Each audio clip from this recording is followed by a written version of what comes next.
I don't have suspense if you just surprised me with a bad thing. Suspense is me looking at this cloud in the future, wondering what's going to happen. Hi everyone, welcome back. Today I want to talk about one question that you need to ask yourself about every single scene you write. Before I dive in, if you have not subscribed to this channel, I just want to invite you to do so because it would be so lovely to have you as part of this community. And if you end up liking this video, you might just give it a thumbs up because that helps the algorithms tell other people that this video is a worthwhile video and this channel is a worthwhile channel, and I would so appreciate it. So today, scenes. There is so much we could say about writing scenes. If you're interested in that, I have a number of workshops on writing scenes, which I will link below. Probably the best one is the Great Scenes Mega Course workshop, which really gets into all of the aspects of scene writing. But there's also plot essentials, there's writing action scenes, first scenes in your story. So there's a lot. I will link them below. But there is one thing that when you are writing a scene, one question you need to ask yourself about every single scene you write. And that is, what has changed from the beginning of this scene to the end of this scene? Scenes are about change. Something has to change. Because if that scene is just a scene and it wasn't essential, then it was useless. If I could pull that scene out of your story and your story goes swimmingly along without it, it shouldn't be there. So we need to make sure that that scene is critical, which means something changed because you're developing a plot. This could be new information that the reader receives. This could be the external situation of the character changes. This could be that the character goes through internal development. It could be all of those things, but something has to change. And for the sake of simplicity as a writer, one of the things that can be helpful is thinking in terms of positive, negative. Like, what was bad that is now better? What was good that is now worse is going to be a really helpful way to think about that. And I don't love binaries, but that sort of positive, negative association is very, very helpful. So you want to think about change. You want to think about, again, new information, external information, or internal development are going to be the three big main things.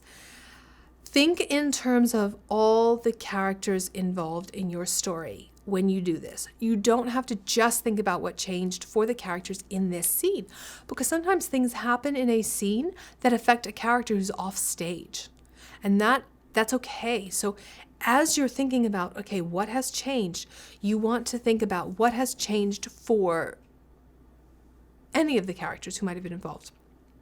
And then when you think about that, think about, how am I going to write this in such a way that my readers understand those implications, that my readers see this conversation between two adults and they go, oh, this is really going to impact that 5-year-old who's not in this scene. Set your scene up in such a way that I understand the ramifications yet, but I haven't seen them play out, because that's going to create a lot of suspense. Suspense is forward-looking.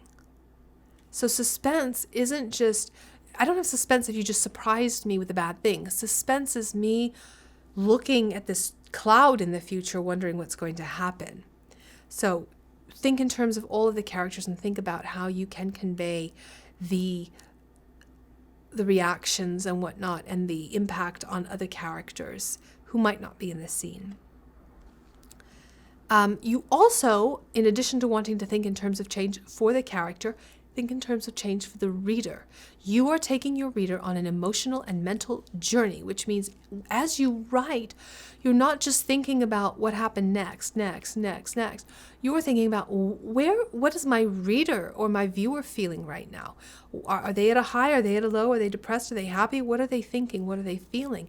Because you want the emotions of your reader to change. This really sounds obvious, but it's critical, because if you have several scenes where you're like, oh, this is a high action scene, it does this, the reader might be thinking like, well, there's not enough variety here. I feel like this scene is very similar to 2 scenes back or to the scene before it, and I'm bored and it's making the story feel slow.